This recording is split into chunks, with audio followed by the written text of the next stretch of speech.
रावण को देखते ही घास का तिनका क्यों उठा लेती थी माता सीता। रामचरितमानस में वर्णित एक प्रसंग के अनुसार सीता जी अशोक वाटिका में रावण को अपनी व्यथा सुनाने के लिए तिनके का सहारा लेती हैं। इसी प्रसंग में सीता जी द्वारा राजा दशरथ को दिए गए एक वचन की कथा मिलती है। चलिए जानते हैं इसके बारे में। क्या है पौराणिक कथा। एक पौराणिक कथा के अनुसार एक बार अयोध्या के राजभवन में राजा दशरथ समेत सभी लोग भोजन कर रहे थे। माता सीता ने अपने हाथों से खीर बनाई थी जो वह सभी को परोसने लगी, लेकिन तभी बहुत ज़ोर से एक हवा का झोंका आया। उस समय सभी अपने भोजन के पतलों को संभालने लगे।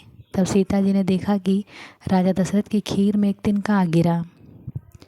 सीता जी सभी के सामने उस घास के तिनके को हाथ से नहीं निकाल सकती थी।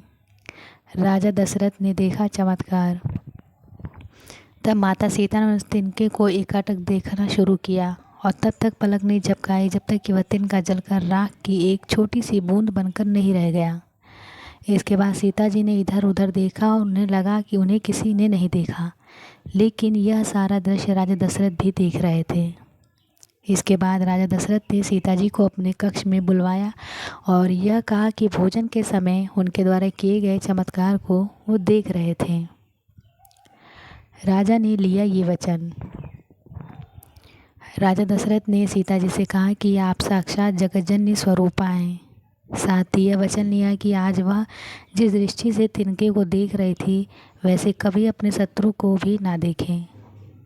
राजा दशरथ को दिए गए इसी वचन के कारण सीता जी ने कभी रावण को उस दृष्टि से नहीं देखा, वरना वह उसकी दृष्टि से ही राख हो सकता था। राजा दशरथ को दिए गए वचन को याद करने के लिए सीता जी एक तिनका उठा लेती थी।